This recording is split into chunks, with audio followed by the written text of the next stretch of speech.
Hello बच्चों, आज अपन पढ़ने जा रहे हैं वेक्टर का लेक्चर सेकंड और उसमें अपन बात करेंगे एडिशन ऑफ वेक्टर। बच्चों, अपन ने स्केलर एडिशन और वेक्टर एडिशन में थोड़ा सा अंतर है। वो क्या अंतर है देखो। और वेक्टर एडिशन ये अंतर है, जैसे आपका ये 3 मीटर डिस्टेंस है या 4 मीटर डिस्टेंस है, कोई ऑब्जर्वर या ऑब्जेक्ट 4 मीटर ईस्ट में गया, फिर 3 मीटर हो गया डिस्टेंस, तो टोटल डिस्टेंस होगी 7 मीटर। जबकि अगर डिस्प्लेसमेंट हो 4 मीटर इधर ईस्ट में गया डिस्प्लेसमेंट और 3 मीटर आगे, तो इसका डिस्प्लेसमेंट होगा 7 मीटर ईस्ट डायरेक्शन में, ईस्ट में। इसी में अगर 4 मीटर ईस्ट में जाता है फिर 3 मीटर नॉर्थ में जाता है, तो डिस्टेंस फिर वही 7 मीटर है। तो बच्चों, इसके अंदर 4 मीटर अगर ईस्ट में जाता है और 3 मीटर नॉर्थ में जाता है, तो डिस्प्लेसमेंट होगा इसके इसमें फर्स्ट और लास्ट में आते हैं। ये पढ़ा हुआ थोड़ा सा, ये अपन ने थोड़ा सा काइनेमेटिक्स में बताया था डिस्प्लेसमेंट। ये हो गया 5 मीटर। अगर सपोज ये 4 मीटर आपका ईस्ट में गया और 3 मीटर फिर वापस वेस्ट में गया, लौट के आ गया मतलब 3 मीटर, तो इसकी डिस्टेंस वही 7 मीटर। हर बार डिस्टेंस 7 मीटर ही आ रही है। जबकि इसमें 4 मीटर आपका ईस्ट में जाता है और 3 मीटर फिर वेस्ट में जाता है, 4 मीटर ईस्ट में और 3 मीटर वापस वेस्ट में। तो ये डिस्प्लेसमेंट फर्स्ट और इनिशियल को फास्ट में मिलाते हैं, तो यहाँ डिस्प्लेसमेंट है 1 मीटर। तो कुमला की ये स्केलर एडिशन तो सिंपल जनरली कैलकुलेशन टोटल करना है। वेक्टर एडिशन में अपन को डायरेक्शन का भी ध्यान रखना है। तो वो आज अपन ये सीखेंगे कि वेक्टर एडिशन को करते कैसे हैं, इस तरह का। तो वेक्टर एडिशन के 2 मेथड हैं, एक तो है ग्राफिकल मेथड और एक है एनालिटिकल मेथड। तो आज अपन जो बात करेंगे ग्राफिकल मैथमेटिकल बात करेंगे, ग्राफिकल एडिशन की बात करेंगे। तो एडिशन के 2 मेथड हैं। एक तो एडिशन के 2 मेथड है, एक तो है graphical method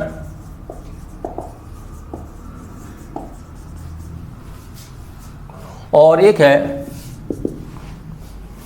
analytical method.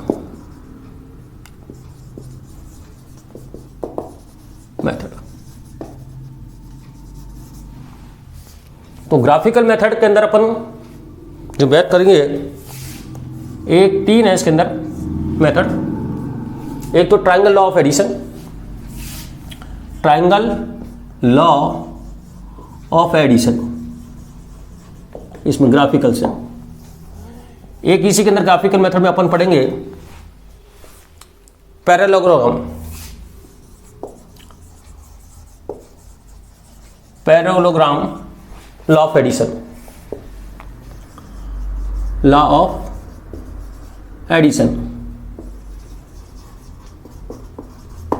Addition.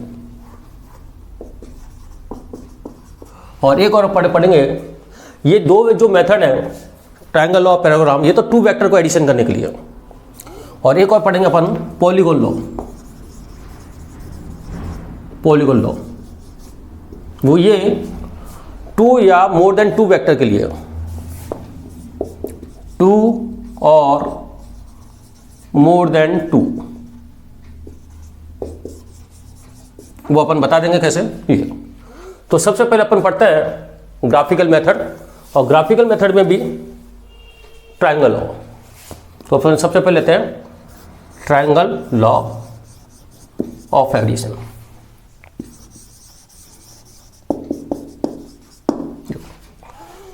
Triangle law addition क्या है कि सपोज ये आपके 2 वेक्टर हैं, ए वेक्टर ये है और बी वेक्टर ये है।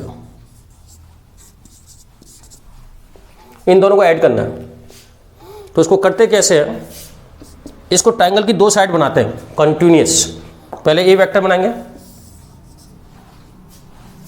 स्केल जैसे ये 4 मीटर है डिस्प्लेसमेंट, या 4 न्यूटन भी हो सकता है वेक्टर, और ये 4 मीटर डिस्प्लेसमेंट है, ये 3 मीटर है। तो आपको स्केल बनानी है कि 1 मीटर को अगर अपन 1 सेंटीमीटर लेते हैं तो ये 4 सेंटीमीटर लेंथ बनाती है, क्योंकि मैंने बताया था इसका जो मैग्नीट्यूड है, इसकी लेंथ इसके मैग्नीट्यूड को रिप्रेजेंट करती है, इसकी लेंथ इसके मैग्नीट्यूड को रिप्रेजेंट करती है, और एरो इसकी डायरेक्शन को रिप्रेजेंट करता है।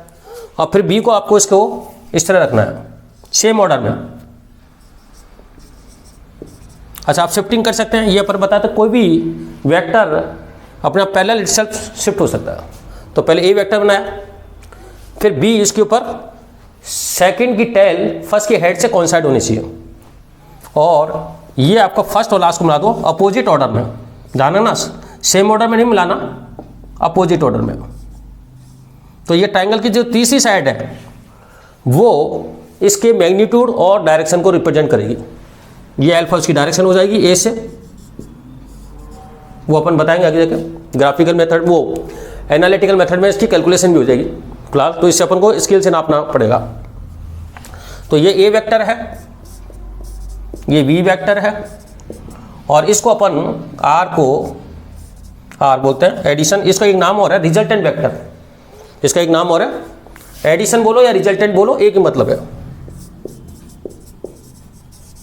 Resultant vector.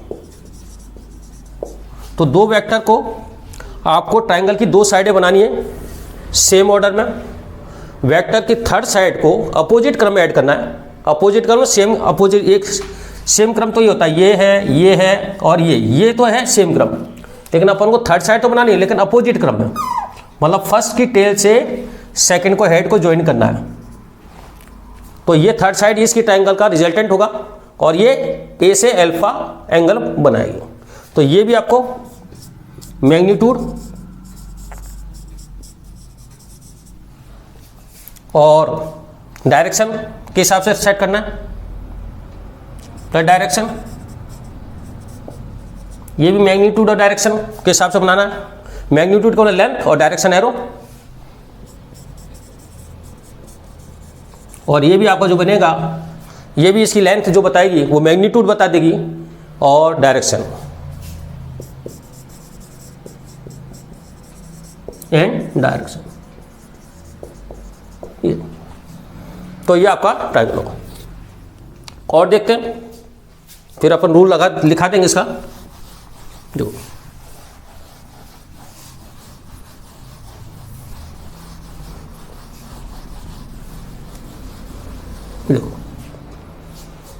सपोज एक एग्जांपल लेते हैं कि ये आपका वेक्टर है ए और ये भी वेक्टर है बी, और इनके बीच में एंगल 90 है, ए और बी, इसको ऐड करना है। तो ये पहले आप ए बनाओगे, वैसे में से कम्यूटेटिव लॉ भी लगता है, आगे बताएंगे।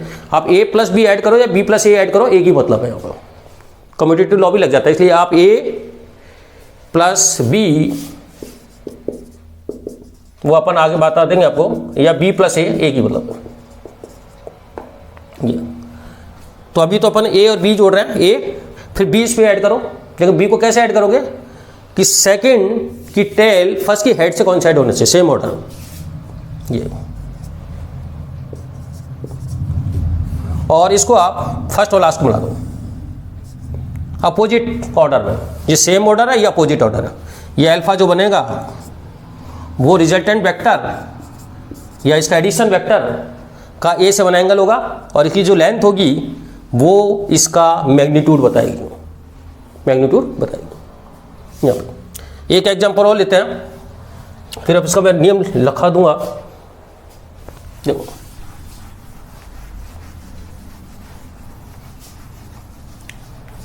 तो देखो,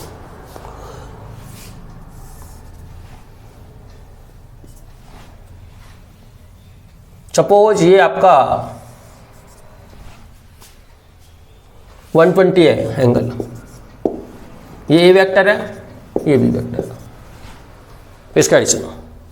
तो पहले आप ए बनाओगे, फिर बी इसको शिफ्ट करके इसको इस तरह शिफ्ट करोगे कि सेकंड की टेल फर्स्ट की हेड से कौन साइड हो, पैरेलल शिफ्ट होना चाहिए, पैरेलल शिफ्ट होना चाहिए। ये भी होगा। और ये आपको अपोजिट ऑर्डर में, ध्यान अपोजिट ऑर्डर बोल रहा हूं, ये दो वेक्टर सेम ऑर्डर में है और तीसरा वेक्टर अपोजिट ऑर्डर में है, ये इसका रिजल्टेंट हो जाएगा, ये रिजल्टेंट। तो ये ए और बी को जोड़ने का तरीका ये। तो चलो इसकी लिख देते हैं इसको, ट्रायंगल लॉ एडिशन है क्या,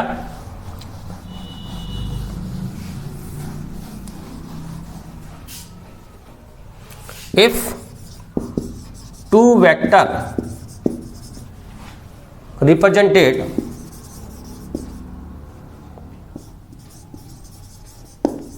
bye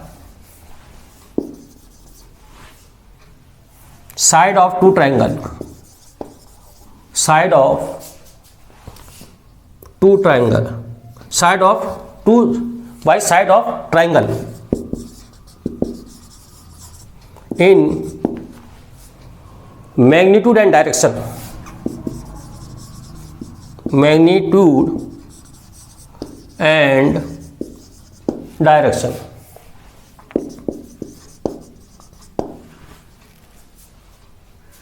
then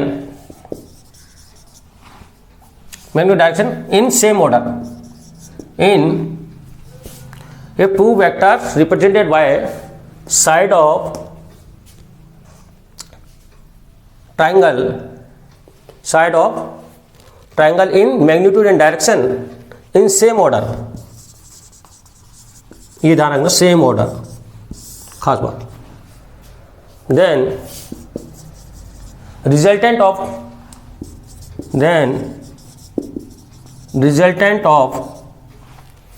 two vector, resultant of given two vector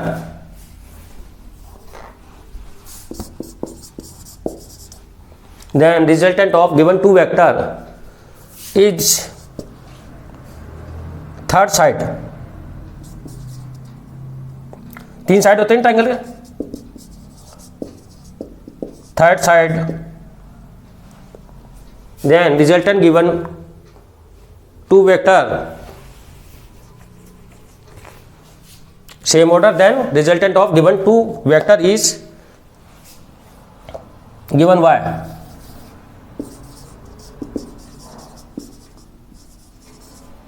third side, third side in magnitude and direction, magnitude and direction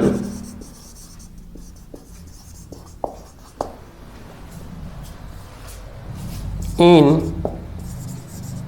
opposite order,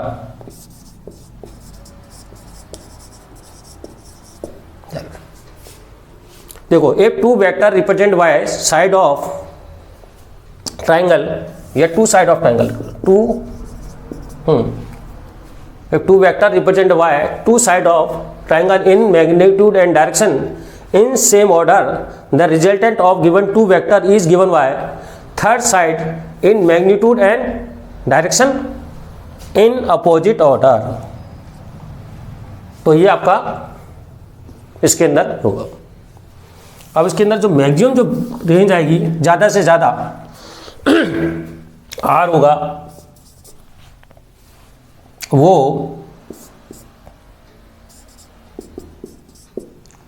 A B, ये तो मैक्सिमम है इसमें, क्योंकि अगर थर्ड साइड सेम ऑर्डर में मान लो, ये सेम ऑर्डर में ए और बी अगर सेम ऑर्डर में है, एंगल अगर आपका 0 है सेम ऑर्डर, तो आपका ए प्लस बी ही होगा, क्योंकि 4 सेंटीमीटर खींचोगे फिर 3 तो 7 आ जाएगा, ये तो मैक्सिमम हो जाएगा इसका। और मिनिमम क्या होगा इसके अंदर, मिनिमम वैल्यू जो आएगी, दो वेक्टर है वो आएगी ए वेक्टर माइनस बी वेक्टर, का मोड क्यों लगाया मैंने कि 4 मीटर अगर अपन ईस्ट में गए और 3 मीटर वेस्ट में गए तो पॉजिटिव आ जाएगा, लेकिन 4 मीटर अपन ईस्ट में जाके 3 मीटर 5 मीटर वेस्ट में चले गए तो नेगेटिव दिखाना नहीं है, हमेशा रिजल्टेंट पॉजिटिव दिखाना। तो इसकी जो आपकी थर्ड साइड, तो इसकी मैक्सिमम वैल्यू तो हो गई A+B दोनों का मैग्नीट्यूड का सम, और मिनिमम कब होगी जब दोनों अपोजिट होंगे, A इधर बनेगा और B इधर बनेगा। फर्स्ट और लास्ट को मिलाओगे, ये थीटा इक्वल टू 0 पे बनता है, ये थीटा इक्वल टू 180 पे बनता है,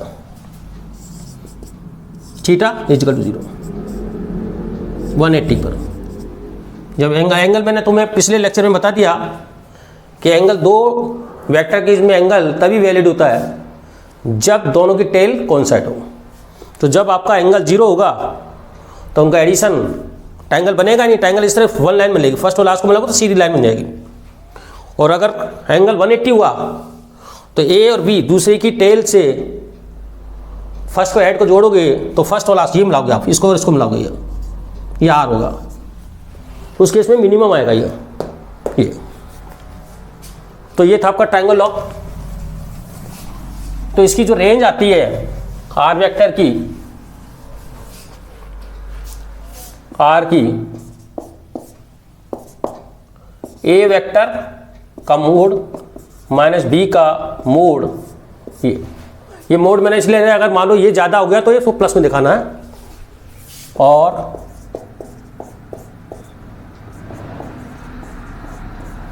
ये मैं इसकी जो रेंज आएगी रिजल्टेंट की, ए का मैग्नीट्यूड प्लस बी के मैग्नीट्यूड से हमेशा ही कम या इक्वल होगा, और दोनों का जो डिफरेंस है उससे इक्वल या उससे ज़्यादा होगा। तो ये था ट्रायंगल ऑफ एडिशन। और जो अल्फा एंगल है वो ए से बना एंगल है, वो आपको मेजर करना पड़ेगा। जैसे मैं एक क्वेश्चन लेता हूँ,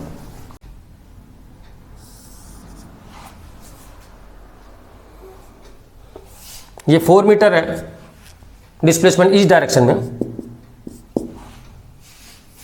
और उसके बाद 3 मीटर ये वेक्टर है, ये बी है 3 मीटर नो डायरेक्शन में, इसको ऐड करना है। तो पहले 4 बनाओगे, फिर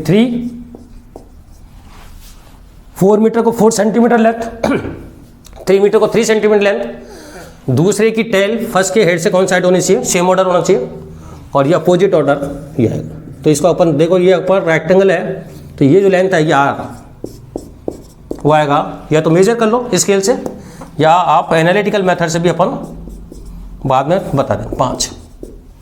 और ये अल्फा जो बनेगा 10 अल्फा वो इजेगा टू 3/4 बनेगा, और वो अल्फा होगा 37 डिग्री बनेगा 4 मीटर से।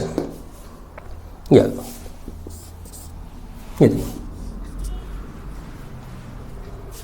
अब आता है parallelogram law of addition.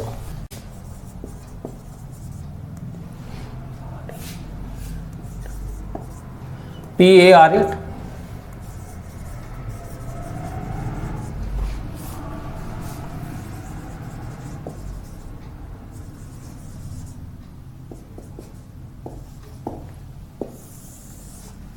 Parallelogram law of addition.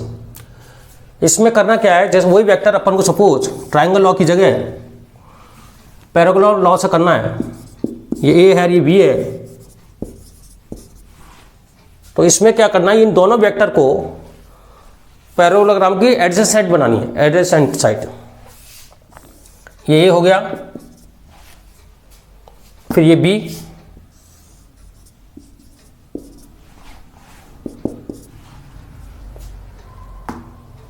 तो ये पैरेललोग्राम की दो एडजेसेंट साइड बन जाएगी। फिर इसी के पैरेलल इधर बनाओ, ये दो साइड गिवन है, दो साइड के पैरेलल बना दो। ये और इसका जो डायगोनल है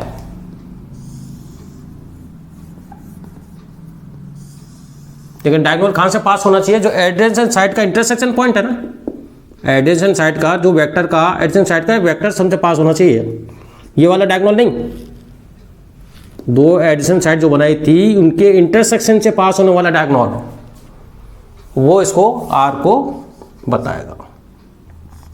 वैसे देख लो, आप उसको ट्रायंगल लॉ से समझना चाहो, इस बी को इधर शिफ्ट कर दो, देखो आप देखना चाहो तो ये देखो, इधर से बन रहा है डायगोनल और इधर से बनता है तो ट्रायंगल की थर्ड साइड इधर से। अगर अपन ट्रायंगल लॉ से करते हैं तो ये बी और ये थर्ड साइड आ जाएगी, और इससे करते हैं तो ये इधर हो।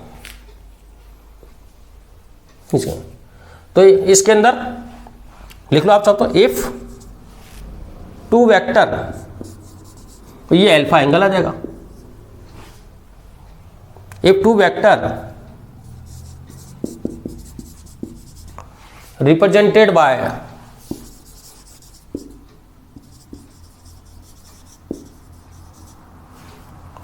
adjacent side of parallelogram,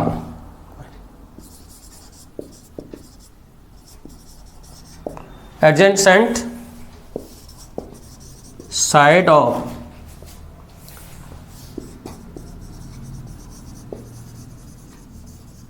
parallelogram in magnitude and direction, in magnitude and direction,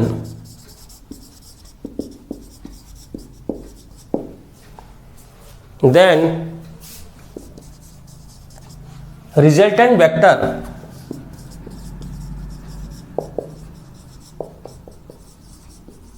of given two vector, then resultant vector of given two vector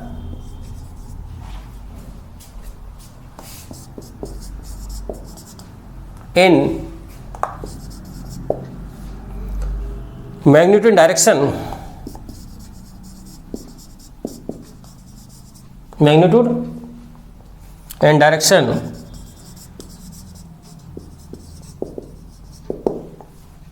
then resultant vector of given two vector in magnitude and direction by diagonal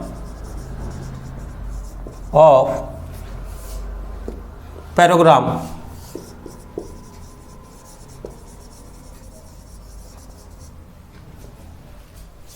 parallelogram of by parallelogram of diagonal of parallelogram,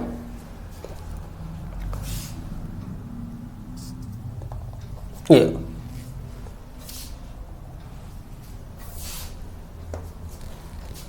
which pass intersection of adjacent side,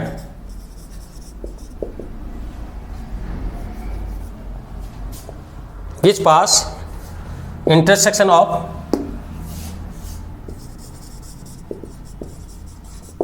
adjacent side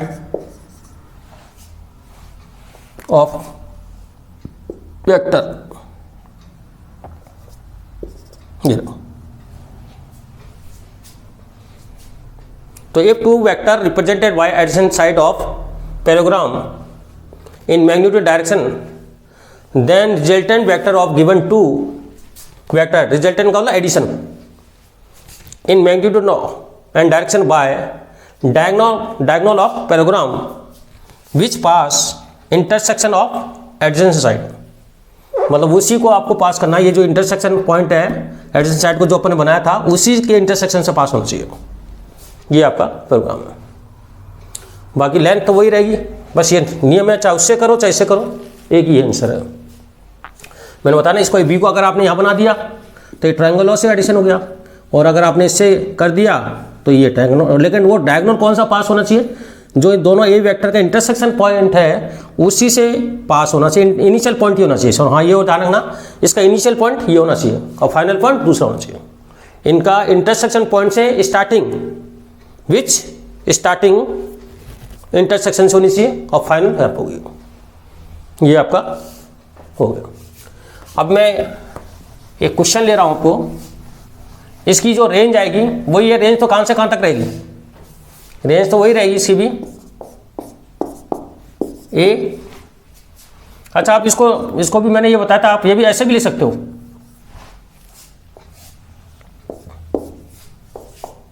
ऐसे। या तो मैंने कहा था are को आप ऐसे लिख दो या आर को ऐसे लिख दो, एक ही मतलब है। ये देखो, ये तो मोड इसलिए लगाया कि ये नेगेटिव नहीं दिखाते, कभी मैग्नीट्यूड कभी नेगेटिव नहीं होता, ऐसे भी दिखा सकते हो उसको।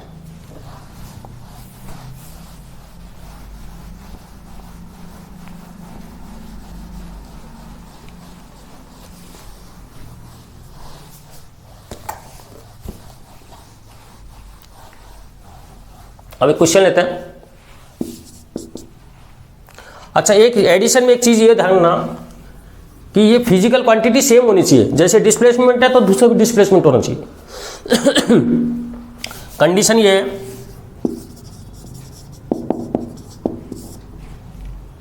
कि फिजिकल क्वांटिटी सेम होनी चाहिए, physical quantity of both vector same. ऐसे नहीं एक डिस्प्लेसमेंट ले लिया और एक फोर्स ले लिया, ऐसा नहीं होना चाहिए। Vector physical quantity of both vector same होनी चाहिए ये, और जो रिजल्टेंट आएगा वो भी सेम ही आएगा, वो जैसे डिस्प्लेसमेंट जा छोड़ो डिस्प्लेसमेंट ही आएगा, बस ये शर्त है। अब ये क्वेश्चन ले रहा हूं मैं। सपोज ए वेक्टर है आपका 4 न्यूटन, F1 लिख देते हैं,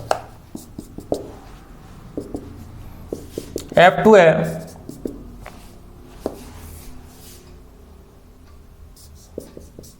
7 न्यूटन। 7 माइनस ये हो जाएगी कम से कम दोनों का, और ज़्यादा से ज़्यादा कितना हो जाएगा 11।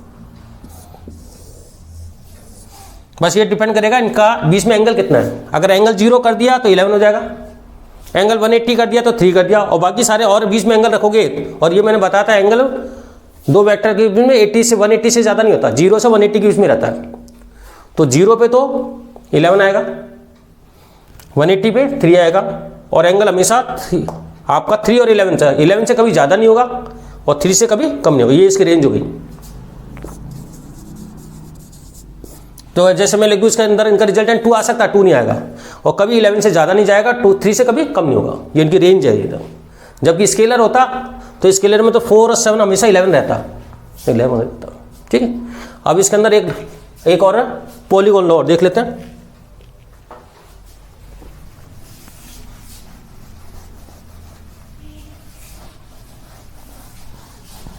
पॉलीगॉन लॉ जो है वो एक्चुअल में ट्राइंगल का ही एक्सटेंशन है लॉ, एक तरह का ट्राइंगल की तरह ही जोड़ना सेम ऑर्डर में। देखो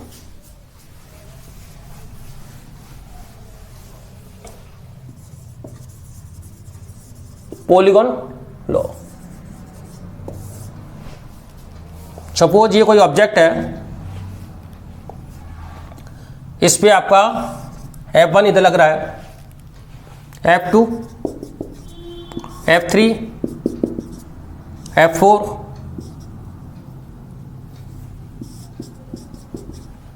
F5। अब इनका रिजल्टेंट निकालना है।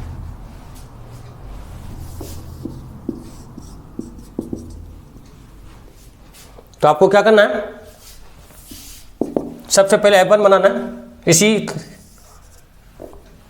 लेंथ का। जैसे अगर 10 न्यूटन है तो 10 सेंटीमीटर। ध्यान रखना इसका जो मैग्नीट्यूड है उसको लेंथ के हिसाब से रिप्रेजेंट करना है F1। फिर F2 ट्राइंगल लॉ कितना करना है सेम ऑर्डर में। फिर F3 इसके पैरेलल शिफ्ट करो।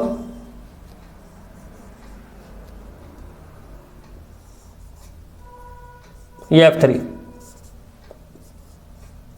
ट्राइंगल लॉ कितने। फिर F4 छोटा सा है,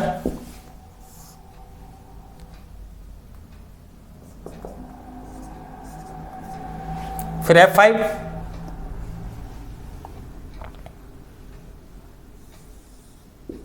ये F5 काट भी सकता है, कोई दिक्कत नहीं।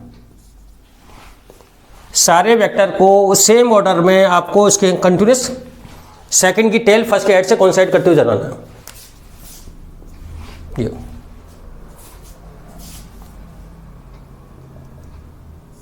ये लो, इसको थोड़ा सा छोटा कर देता हूं, बड़ा और दिखा देता हूं थोड़ा सा। ये लो,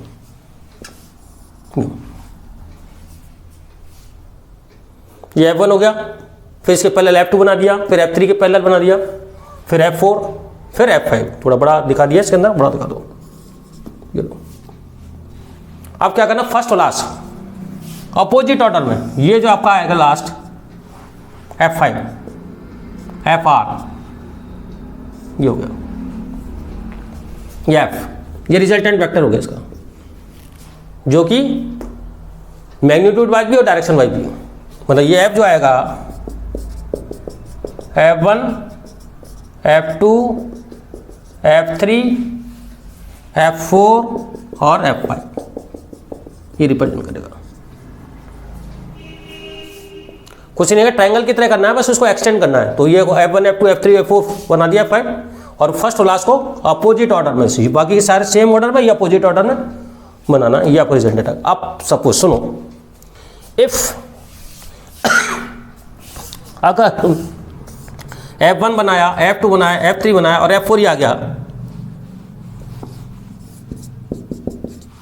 F1, F2, F3 और ये F5, F5 का सेम ऑर्डर से अब F1 से कॉन्साइड हो गया, F1, F2, F3, F4, F5, ये सेम ऑर्डर में कॉन्साइड हो गया, सेम ऑर्डर में ही F5। तो अपन को तो फर्स्ट का टेल और लास्ट का हेड कॉन्साइड करना था रिजल्टेंट के लिए, लेकिन यहाँ रिजल्टेंट तो मिल ही नहीं रहा, क्योंकि फर्स्ट और लास्ट अपने आप ही मिल गए। तो इस केस में 0 हो जाएगा। मतलब अगर आपका सेम ऑर्डर में ही क्लोज पॉलीगॉन बन जाए, सेम ऑर्डर में ही क्लोज पॉलीगॉन बन जाए, तो उसका रिजल्टेंट क्या आ जाएगा, 0 आ जाएगा।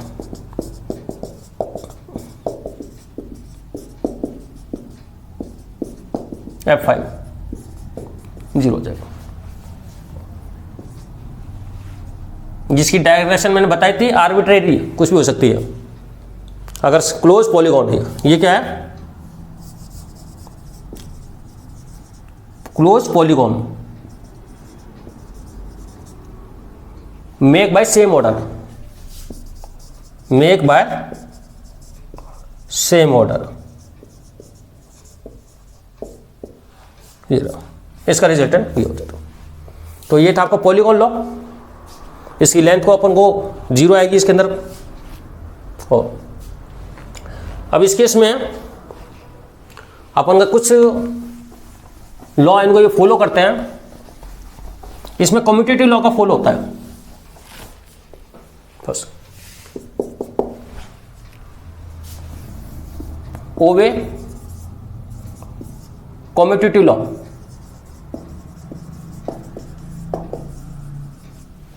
मतलब A vector plus B vector, B vector plus C vector. जैसे ये ए है और ये बी है, तो आप पहला आप ए बना दो और ये बी बना दो, ये रिजल्टेंट हो गया।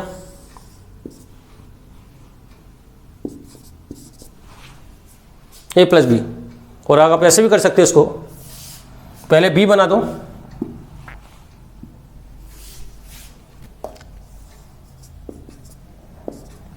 फिर ए बना लो फिर फर्स्ट।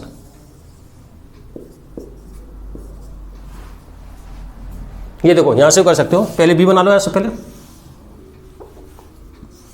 ये पैरेलल बन जाएगा बी, फिर ए बना दो, ये लो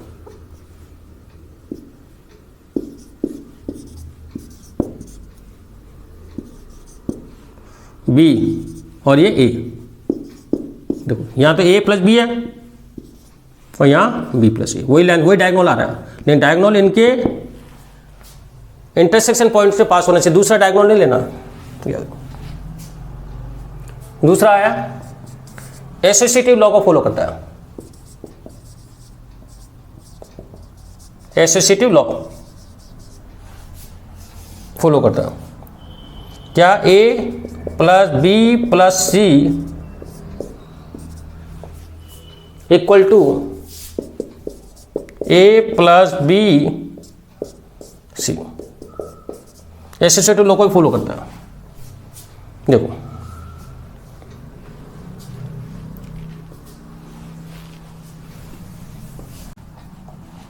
ये ए है, ये बी है और ये सी है।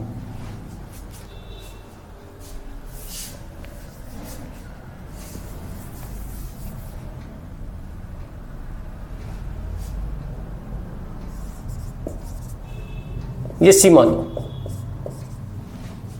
ये तीन वेक्टर को ऐड करना। तो पहले ए बनाओ, फिर बी, क्योंकि ये सब पॉलीगॉन लॉ लगाना पड़ेगा, तीन वेक्टर है ना ये पॉलीगॉन, फिर बी, फिर सी,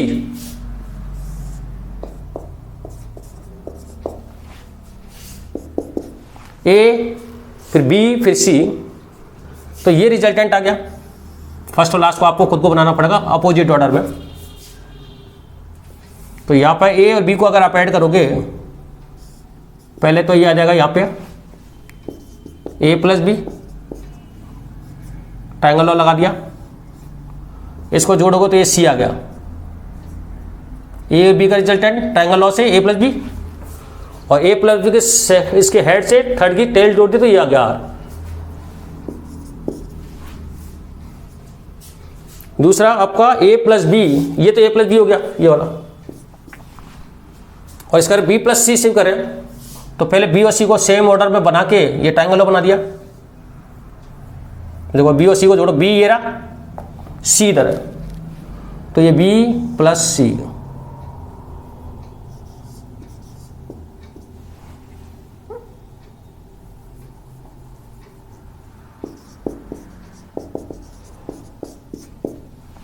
बी प्लस सी,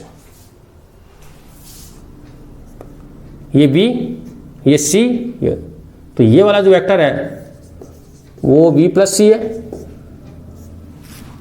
और बी प्लस सी में फिर क्या करा ए, ये है देखो, ये आ गया इधर ए बी प्लस सी, फिर ये आर आ गया। तो ये आपको डायग्राम समझ में आ गया होगा। तो ये देखो ए फिर बी, ए प्लस बी, ए प्लस सी से सी दो आपके सेम ऑर्डर में आ गया, सी अपोजिट है। इसमें बी प्लस सी करके एक वेक्टर ले लिया, बी प्लस सी, और ये ए और ये बी प्लस सी का पूरा, और ये वापस आर आ गया। तो इसमें आपका एसोसिएटिव लॉ को भी फॉलो करता है।